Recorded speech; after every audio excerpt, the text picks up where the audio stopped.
This morning I want to give you kind of a short outline of what I'm going to do before I do it. I actually heard once that's the way you're supposed to preach, but I don't always do that. I don't know how many of you know, but most of the time, not always, but most of the time I follow the lectionary, which is a group of scriptures that are prepared ahead of time and they're on a 3-year cycle. But when you do that, you sort of get scriptures that somebody else has chosen to put together. And that's often interesting. Well, it's always an interesting thing because it colors each passage of Scripture is colored a little bit by the ones that you put with it. So this morning, what I want to do, I'm going to spend a lot of time on the Ten Commandments, which is our Old Testament passage. But I want to look at it as it's colored by what we just read in the New Testament. First of all, the money changers is a passage of Scripture that reminds us of the one thing that Jesus got angry enough to chase people out of. And basically the issue here is that people had started making profit on people's desire to do service. They come to the temple to serve God in the way that the law tells them to do, make an offering. And in order to do that, they could bring their own offerings, but instead they've set up a way of making a profit here. And the profit is that if you bring your own animal, it's never going to be found clean enough. So you end up having to pay extra for the temple animal, and then when you get the exchange, they get more money off of it. So the real issue here, as we look at all these passages together, is this idea that Jesus was angry at these people because they've taken people's desire for service and worship and turned it into profit. They made profit more important than service. So this is not an old idea. This is not a new idea. This is an old idea that those who would serve profit over those who would serve God. Now that's really what Jesus is challenging here. Now when we look at what Paul is saying about the foolishness of God, we also are coming back. We're going to see that we actually see that same issue is involved in it.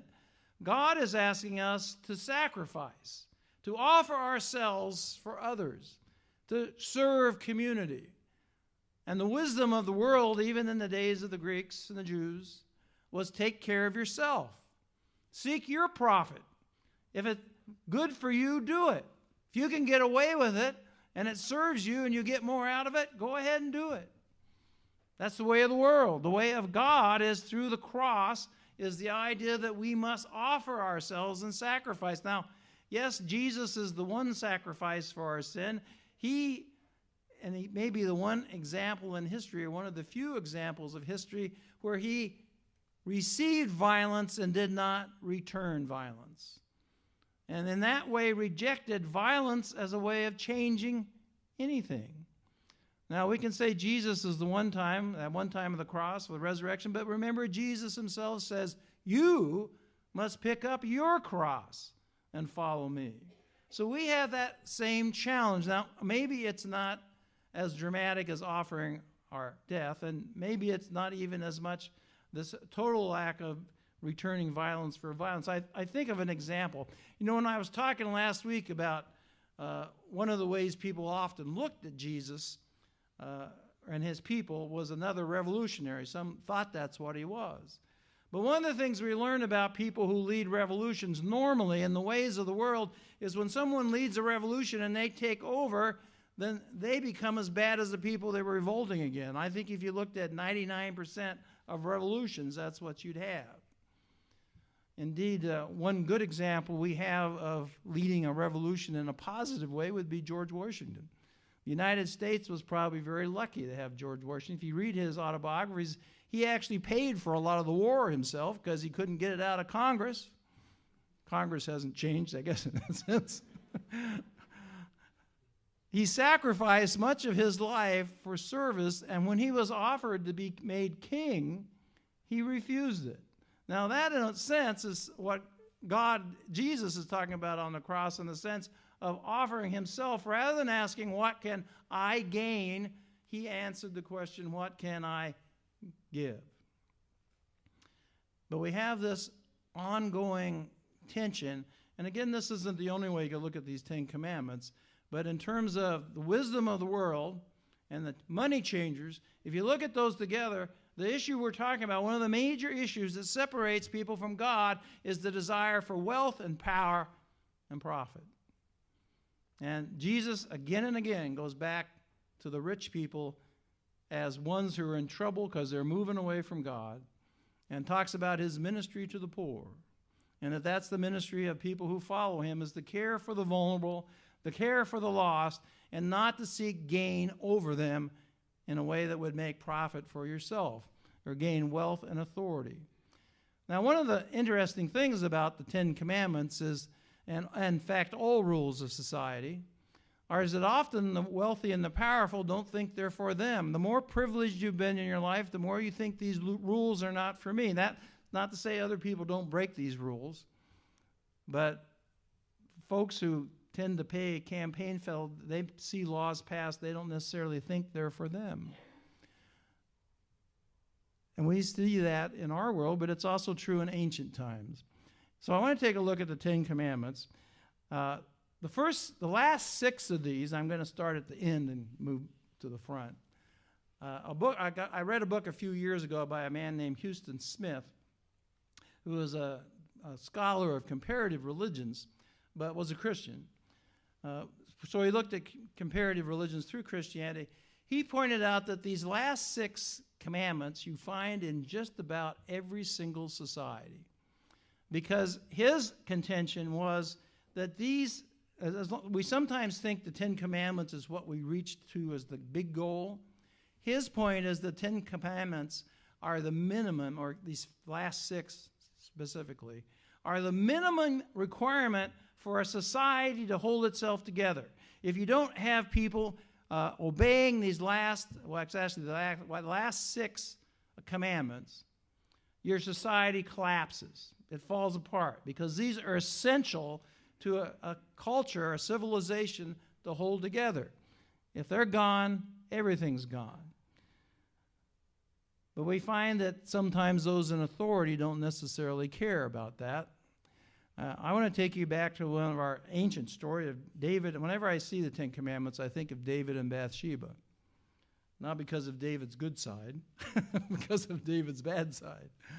David, remember in David's story of David and Bathsheba, he sees Bathsheba on a rooftop and sees how beautiful she is. And so he wants her. Covet. Check one mark. He covets her, and he wants her. Well, he's king, so he can covet. It's okay. Covet is one of the things you can't judge anybody else on because you can't see it, but you can see the results of it. And with David, you can see the results of it. So what does David do? He commands his servants to go and get her and bring her to him. Stealing. You shall not steal. David basically steals Bathsheba's integrity, her body, and uses it for his own purposes. He may indeed be the first Me Too. Bathsheba may be her first Me Too. This is the case of sexual abuse, power abuse by David. Now, I know in the 50s and 60s they had movies about David and Bathsheba as a great romance. Well, I'm sorry, the scripture does not say that. It doesn't say Bathsheba had any choice in this at all. David reached out and took her. Simple as that. It's a story of power abuse and stealing, so there's 2. Of course, in the process of using her, he also committed adultery against Uriah, her husband. There's 3. And then after she became pregnant, Uriah, and you're wondering where Uriah is, if you remember the story, Uriah is out fighting battles for David. So he's out on the battlefield doing David's work for him. So he says, well, she's pregnant. Well, let's bring Uriah back. They'll sleep together. That'll cover it up.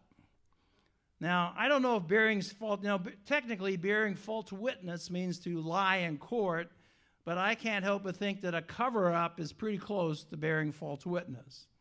So here he does this cover-up. He has him come back, and he tells Uriah to go and be with your wife. And Uriah, being a person of integrity, says, I can't do that while my troops are in battle. And so he won't go. David gets him drunk. He still won't go. So David has to go to another thing. So another check, bearing false witness. David then orders his commander to put Uriah in the midst of the battle, to let him lead a charge with his troops, and then to pull everybody else back. Murder. And you know, the saddest thing, the worst, even worse than that, is not just murder of Uriah, but several of his troops were killed around him.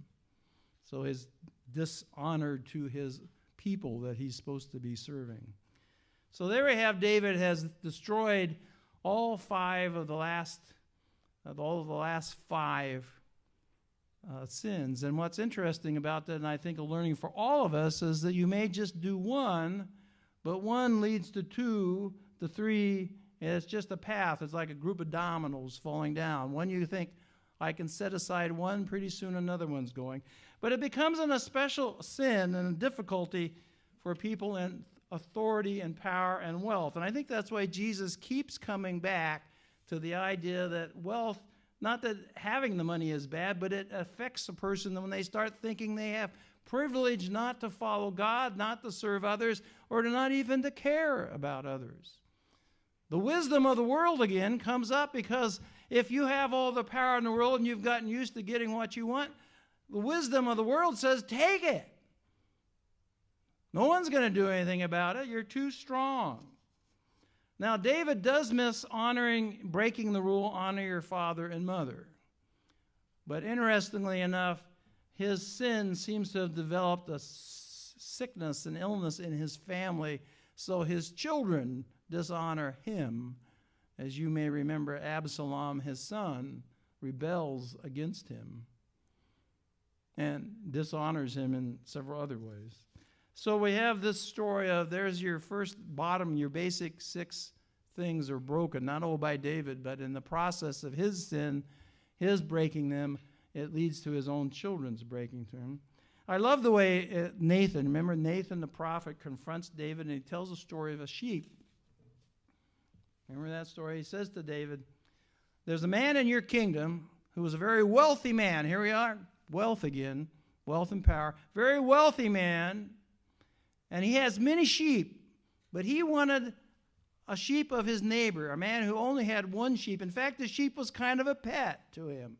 It was a very favorite sheep of his. But the rich man said, I want it, so he went and he took it, and he killed it and had a feast. And David said, that man deserves to die. And I've always loved this line. Nathan turns to him and said, that man is you. Oops. David is caught. Now, it may be that David only stayed as king, and although we know he certainly had turmoil in the end of his kingdom, but I think God left him as king because he did follow the first two. He did love God deeply. And for that, apparently, God decided to leave him as a king, and hoping with this statement from Nathan that he would change his ways and realize that people of power and authority, just because you can do it doesn't mean you should do it. And indeed, it caused turmoil throughout David's life after that. If we look at the commandments that David did look at, the commandments that David did keep, we go back to the beginning of the Ten Commandments. And some of these don't quite apply in exactly the same way they did in David's way. You will have no other gods before me. Well, in David's day, or actually in Moses' day, when these Ten Commandments were written, it was being a uniqueness that there was one God instead of many. This is a polytheistic society. So when he says you don't worship other gods, there were other gods around them that people worshiped, that the Hebrews worshiped before this. And now we're being told, no, there's just one God. Ignore all those others. Forget about it. So there's actually a sense of other gods that they're ignoring. It's not exactly the way we look at it, but over time, our history has been such that we have heard of the one God. We, so many thousand years past Moses, that when we think of God, we think of one God, and those others are just made up things. We don't think of them as gods anymore. So the question we have is, what are our gods? I hear people talking sometimes as they work at profit, since that's my topic I'm on, the free market system, they talk of as though it's a god. They say if you just leave it alone, it'll balance everything out. And it will. That's true. But it's a harsh God. It's a God that brings wealth to many and destruction to others. And you know, when those cycles shift, a lot of people really get hurt. But it's not so much the free market I'm talking about here, as again, there's that desire for my profit over service. I read an article a few years ago that said you can tell what a society thinks is important by the buildings they build. So think about this. In the Middle Ages, they spent all their money and resources on these beautiful churches because that was what was most important to them, was worshiping God. As time went on, we saw a time when democracies developed, and even as kingdoms became more powerful, that they built government buildings became the biggest buildings. But now, what are they? What's the biggest buildings? Banks. Banks and business. So maybe there is a God we still worship besides God if we're not careful. Maybe there's still a God out there that gets our graven images. Are they the buildings? I'm not sure what they are.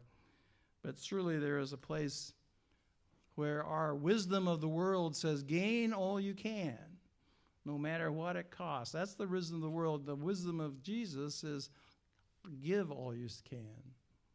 Offer yourselves out. So again, we see that contrast. The name, to take God's name in vain, is also an interesting one. I think you have to kind of struggle with and bring it into today's day and age. In the original meaning of that, they actually had a name for God, which we often, as most people think, was pronounced Yahweh. The Jews would never pronounce that because of this commandment. They didn't want to make the mistake of saying Yahweh and have it be in vain. So they didn't ever say it, which is why we're not real sure how it's supposed to be pronounced. One mistaken pronunciation is Jehovah. It was a misunderstanding of the Masoretic text and the pointing system. But however it's pronounced, that's what they had in mind when they said God's name in vain. Now, today we live in a time when the word God itself is kind of God's name. And so we know that in terms of verbally, that's often used over and over again in ways that is in vain and not very respectful of God. But I want to suggest maybe it's even a little... There's another way we might look at the way we use the name of God in vain today, and maybe the name we ought to talk about is Jesus. Jesus says in Matthew 7, "Not everyone who says to me, 'Lord, Lord,' will enter the kingdom of heaven, but only the one who does the will of my Father in heaven." So not everyone who says, "Lord, Lord," not everyone who claims God with their mouth, if they don't do it with their life, then they are using God's name in vain. If they're using it to lift themselves up for some kind of profit or some kind of gain, and they don't serve the poor and serve the oppressed and serve the vulnerable, then they are using God's name in vain. Let me finish reading this. On that day, many will say to me, "Lord, Lord, did we not prophesy in your name and cast out demons in your name and do many deeds of power in your name?" Then I will declare to them, "I never knew you. Go away from me, you evildoers." Now, he's not entirely clear about what they didn't do right, but all the things that he's talking about that they did do, that they claim they did, are all the showy things, but aren't necessarily the service things. So I want to suggest to you that if we don't do service, if we focus on our even using the name of Jesus for our own gain, and not for the gain of the community of faith, perhaps that's what it means in our day to use the name of God in vain. The Sabbath day, and keep it holy, this is one we've had long conversations about, and over the last few years, debates about whether or not we should just work on Sunday. And that's an important part of it. It's saying you shut down society for a while. One day you take off. You don't make profit in business. That again, wisdom of God, in the wisdom of the world, you never stop working. You never stop producing. That's foolishness. Now, the Sabbath, as it's listed in the Ten Commandments, actually stretches us even a little further, though. And it's talking about caring for the people who actually do the hard work. Do you know notice who it's aimed at? It's named with people who are free people, probably people with land and some kind of wealth and authority, because it talks about their servants and their animals and their land. Because, they have to tell the people in charge to take the day off. But he doesn't just stop there. He says you need to take and let the people doing all the work for you to have a day off as well. Because a servant or a slave, just because God says take the day off, can't take the day off if the master says no. So this is a point of saying people who have authority over others, the Sabbath is to give your folks a break. Maybe one day they don't have to be making profit for you. Give your animals a break. And if we push it to the Jubilee year that the Old Testament, it even says give your land a break. Give them a time off. The wisdom of the world says produce, produce, produce. God says care for one another. How many of you know how Sunday school got started? Anybody know the history of Sunday school? In the industrial age in England, I think the Methodists are the ones that started Sunday school, by the way. In the industrial age of England, the only day, because I guess the manufacturers were at least this Christian, the only day the children didn't have to go to work in the factories was Sunday. Every other day they had to work, 12, 20 hours, probably 16 hours, since they get 8 hours sleep, that'd be enough. The only day the children got off was Sunday. And so the Methodist Church said, why don't we help educate these children so they're not stuck in this kind of poverty their whole lives? And so the church reached out, and Sunday school was a school. Now, that's not to say they didn't teach the stories of the Bible, but they also just taught them to read and to function. It was the only school they had. Now, you can see why Sunday school, we've kind of evolved away from that, and now it becomes less central to a child's education. But in that day, in that moment, for a poor child who was needing to work to keep his family alive, it was the only day they had to learn. And the church, thank goodness for the church, stepped in and said, let's help educate these kids so they can do something better with their lives as they turn into adults. But it reminds us of how often the people who have to do the labor of the world don't get taken. No one cares about how they're doing. They don't give them. So the Sabbath is once more, like so much of the gospel, so much of the scriptures, is aimed at helping the poor and the vulnerable. Once more. So Sabbath is something much more than just not working on Sunday. The tables of the money changers are no longer in front of the temple. They're kind of involved in all of our lives. Every day we're confronted with, do we choose the money changers, or do we choose service to Christ? So this story is not about long ago, but a story that still today confronts our faith journey. And probably the most challenging ones is, are we at the money tables? Are we the money changers? Will we claim the cross of sacrificial service and live the way of God? Or will we choose the way of the world? Will we choose to serve community or serve ourselves? Those questions are still stumbling blocks to people of power and authority, and we who may seek after power and authority, because we still as a culture love the idea of wealth. Jesus says it's going to hurt you. The foolishness, that still sounds like foolishness in this world. This idea of giving your life in service. Yet God says that only through Jesus and only through the cross will we find the way to life. Amen.